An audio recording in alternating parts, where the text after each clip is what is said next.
Hi friends, అందరికీ నమస్కారం. ఈరోజు నేను మరో సరికొత్త నోటిఫికేషన్‌తో అయితే మీ ముందుకు రావడం జరిగింది ఫ్రెండ్స్. ఈ నోటిఫికేషన్‌ని హైకోర్ట్ ఆఫ్ ఆంధ్రప్రదేశ్ అమరావతి నుంచి 12/1/2024 తేదీ సివిల్ జడ్జి ఉద్యోగాలను భర్తీ చేయడానికైతే రిలీజ్ చేయడం జరిగింది. ఈ నోటిఫికేషన్‌లో భాగంగా మొత్తం 39 వేకెన్సీస్‌ని అయితే వీరు భర్తీ చేయడం జరుగుతుందని అయితే తెలియజేయడం జరిగింది ఫ్రెండ్స్. ఈ నోటిఫికేషన్‌కి సంబంధించిన పూర్తి వివరాలను అయితే నేను ఈ వీడియోలో మీకు తెలియజేయబోతున్నాను. స్కిప్ చేయకుండా ఆఖరి వరకు చూసినట్లయితే నోటిఫికేషన్ పూర్తి వివరాలు మీరు తెలుసుకోగలరు ఫ్రెండ్స్. నా ఛానల్ని మొదటగా చూస్తున్నట్లయితే సబ్స్క్రైబ్ చేసి పక్కన ఉన్న బెల్ ఐకాన్ని క్లిక్ చేయడం ద్వారా నేను చేసేటువంటి ఇన్ఫర్మేటివ్ వీడియోస్ యొక్క అప్డేట్స్ ఎప్పటికప్పుడు మీకు నోటిఫికేషన్ రూపంలో అందడం జరుగుతుంది. నోటిఫికేషన్ పూర్తి వివరాల్లోకి వెళ్ళినట్లయితే ఈ మొత్తం 39 వేకెన్సీస్ని 2 విధాలుగా అయితే వీరు భర్తీ చేయడం జరుగుతుంది ఫ్రెండ్స్. అందులో 32 వేకెన్సీస్ని డైరెక్ట్ రిక్రూట్మెంట్ కింద వీరు భర్తీ చేయడం జరుగుతుందని అయితే తెలియజేశారు. మిగిలిన 7 ఉద్యోగాల్ని ట్రాన్స్ఫర్ విధానం కింద వీరు భర్తీ చేసే అవకాశం ఉందని అయితే తెలియజేయడం జరిగింది ఫ్రెండ్స్. ఈ నోటిఫికేషన్లో అప్లై చేసి ఉద్యోగం సాధించిన అభ్యర్థులకు నెలకు 77,840 రూపాయల నుంచి 136,520 రూపాయలు మంత్లీ పే స్కేల్ అయితే వీళ్ళు పే చేయడం జరుగుతుందని అయితే తెలియజేయడం జరిగింది ఫ్రెండ్స్. ఈ నోటిఫికేషన్ను పూర్తిగా ఆన్లైన్ విధానం ద్వారా అప్లికేషన్ అయితే అప్లై చేయాల్సి ఉంటుంది. ఇక్కడ తెలియజేసినటువంటి అఫీషియల్ వెబ్సైట్లో లాగిన్ అయ్యేసి అప్లికేషన్ అయితే ఫిల్ చేసి అప్లై చేయాల్సి ఉంటుందని అయితే వీరు తెలియజేయడం జరిగింది ఫ్రెండ్స్. ఈ నోటిఫికేషన్ యొక్క ఇంపార్టెంట్ డేట్స్ విషయానికి వచ్చినట్లయితే ఆన్లైన్ అప్లికేషన్ స్టార్టింగ్ డేట్ వచ్చేసి 31/1/2024 అయితే ఇవ్వడం జరిగింది ఫ్రెండ్స్.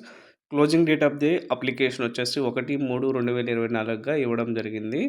ఆ తర్వాత అప్లై చేసిన అభ్యర్థుల యొక్క అప్లికేషన్స్ని వీరు యాక్సెప్ట్ చేయమని అయితే తెలియజేయడం జరిగింది ఫ్రెండ్స్.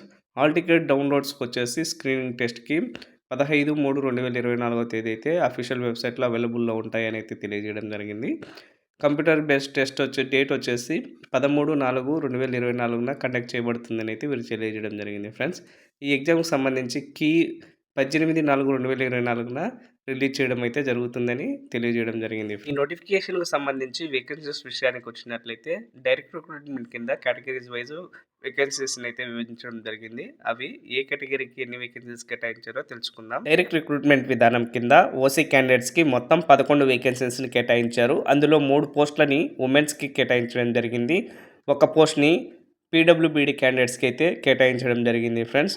ఈడబ్ల్యూఎస్ క్యాండిడేట్స్కి మొత్తం 7 వేకెన్సీస్ని కేటాయించారు. అందులో 2 పోస్టులని ఉమెన్స్కి కేటాయించడం జరిగింది. బీసీఏకి 2 వేకెన్సీస్, బీసీబీకి 2 వేకెన్సీస్, బీసీసీ క్యాండిడేట్స్కి 2 వేకెన్సీస్, బీసీడీ క్యాండిడేట్స్కి 1 వేకెన్సీ, బీసీఈ క్యాండిడేట్స్కి 2 వేకెన్సీస్, ఎస్సీ క్యాండిడేట్స్కి సంబంధించి 3 వేకెన్సీస్ని అయితే ఇవ్వడం జరిగింది. అందులో 1 వేకెన్సీని ఉమెన్స్కి కేటాయించడం జరిగింది ఫ్రెండ్స్. ఎస్టీ క్యాండిడేట్స్కి సంబంధించి 2 వేకెన్సీస్ కేటాయించారు.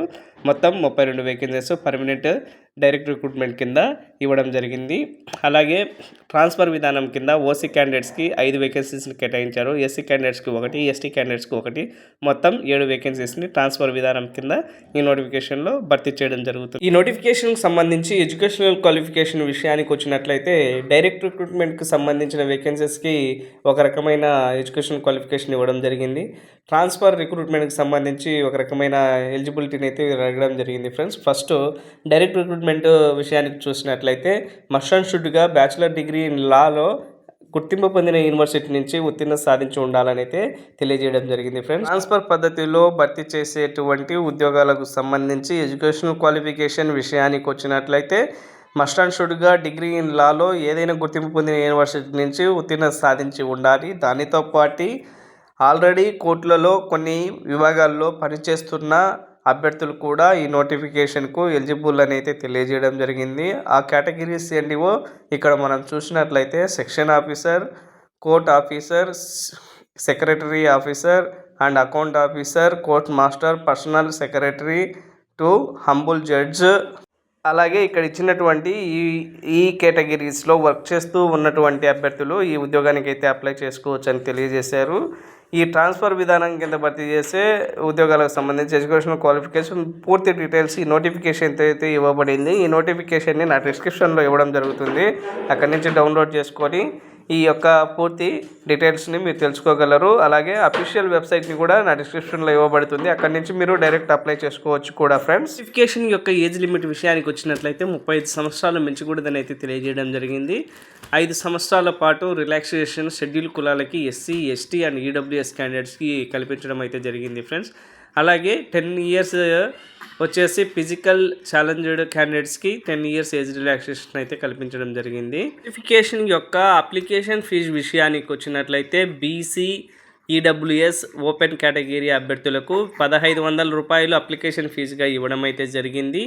ఎస్సీ ఎస్టీ పీడబ్ల్యూబీడీ క్యాండిడేట్స్కి 750 రూపాయలుగా అప్లికేషన్ ఫీజుని అయితే నిర్ణయించడం జరిగింది. ఈ అప్లికేషన్ ఫీజు అనేది పూర్తిగా ఆన్లైన్ విధానం ద్వారానే పే చేయాల్సి ఉంటుందని అయితే వీరు తెలియజేయడం అయితే జరిగింది. ఫ్రెండ్స్, మెథడ్ ఆఫ్ సెలక్షన్ విషయానికి వచ్చినట్లయితే కంప్యూటర్ బేస్డ్ స్క్రీనింగ్ టెస్ట్ అనేది వీరు కండక్ట్ చేయడం జరుగుతుంది. మొత్తం 3 పేపర్లుగా కండక్ట్ చేస్తారు. ఒక్కొక్క పేపర్ 100 మార్కులకు గాను కండక్ట్ చేయడం జరుగుతుంది. 2 అవర్స్ టైం అయితే ఇవ్వడం జరుగుతుంది. ఫ్రెండ్స్, దీనిలో ఈచ్ పేపర్లో 40% మార్క్స్ని అయితే సాధించాల్సి ఉంటుంది ఓవరాల్గా అని తెలియజేయడం అయితే జరిగింది. అలాగే దీనిలో సాధించిన మార్కుల ఆధారంగా 1:10 రేషియోలో షార్ట్ లిస్ట్ అయితే వీరిని చేసి అభ్యర్థులను సెలెక్ట్ చేయడం జరుగుతుందని అయితే వీరు తెలియజేయడం జరిగింది. ఫ్రెండ్స్, 3 పేపర్లో గాను సిలబస్ విషయానికి వచ్చినట్లయితే ఫస్ట్ పేపర్లో సివిల్ లాస్ గురించి వీరు క్వశ్చన్స్ని అయితే అడగడం అయితే జరుగుతుందని అయితే తెలియజేయడం జరిగింది.